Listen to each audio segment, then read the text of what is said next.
everyone, I hope you all are watching my video. In this video, I am going to explain about the heat zones of the earth. Do you remember my previous video in which I have explained about 5 important latitudes or parallels? If you want to understand the heat zones of the earth properly, you have to recall those 5 important latitudes and their location. It will help you to understand this video properly. So let's watch the video. The contents of this video are important parallels, torrid or tropical heat zone, temperate heat zone and frigid zone. Before you understand about the heat zone, you should know why do we have different heat zones. In this picture you can see that the earth is spherical in shape, and because of its shape it does not receive the same amount of heat everywhere from the sun. Like you can see at the center, the rays are reaching directly, so this region will receive maximum heat of the sun, and this region where the rays of the sun are reaching slanting will receive less heat. So on the basis of the heat received from the sun, earth has divided into different heat zones. If you remember the 5 important parallels, the location of those parallels will help you to understand the location of heat zones. So let's see what are these important parallels. So first you can see here equator at the center, which is 0 degree. Then Tropic of Cancer here above the equator, which is 23.5 degree north. Then Arctic Circle, which is 66.5 degree north. Then Tropic of Capricorn, which is in the southern hemisphere, 23.5 degree south. And then Antarctic Circle, which is 66.5 degree south. So if you remember the location of these important parallels, you can easily understand the location of different heat zones. So what are these 3 heat zones? First is torrid or tropical heat zone, second is temperate heat zone, and third is frigid heat zone. So first I will explain about the torrid zone. The location of the torrid zone is, it lies between the Tropic of Cancer and Tropic of Capricorn. Means it is both the sides of the equator.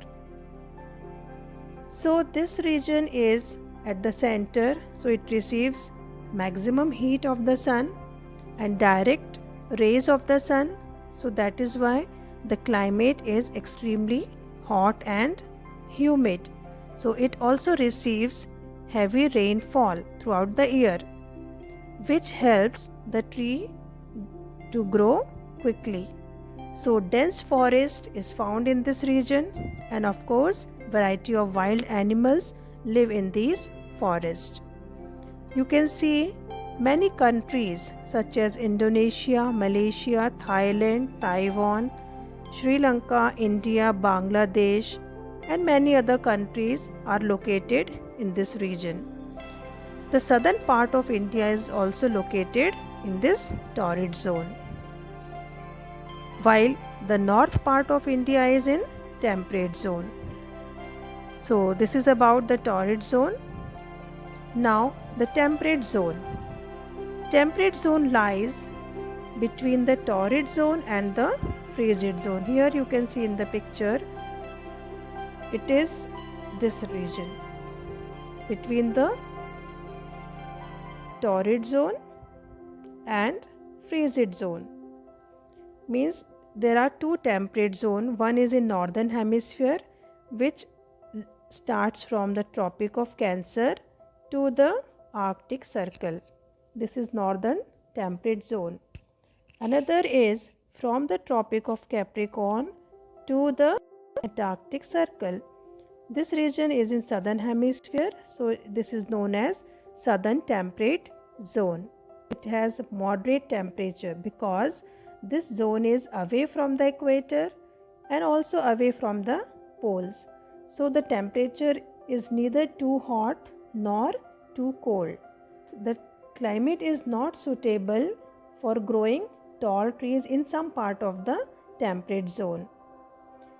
That is why there are different grasslands in different continents. You can see here the names are written of different grasslands are found. These zones generally have wider temperature ranges throughout the year because in the temperate zone this part is closer to the frigid zone, so it has long winters and short summers.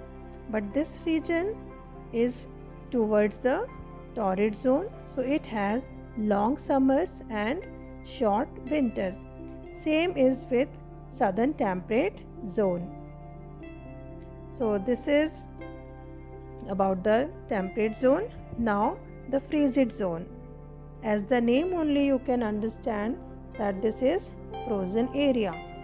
So its location is from the Arctic Circle to the North Pole in the northern hemisphere, and in the southern hemisphere from the Antarctic Circle to the South Pole. So this region receives very less heat of the sun. That is why this region is very cold. And because this region is located in the polar region, so this is called polar zone. Frigid zone are also two zones because one is in the northern hemisphere, so that is called northern frigid zone, and another is in southern hemisphere, so that is known as southern frigid zone. Now you can see here this is northern frigid zone. This is North Pole and this circle is Arctic Circle. So this region is northern frigid zone, and here this is South Pole and this circle is Antarctic Circle. So this is southern frigid zone. Now the climate. Climate is extremely cold, so the population is very less and plants and animals are also found very different. The vegetation is known as tundra vegetation, which are very few centimeter long and different from other plants. So they are such as algae, lichens and mosses. Then various birds and animals are also found. They are also totally different from other region.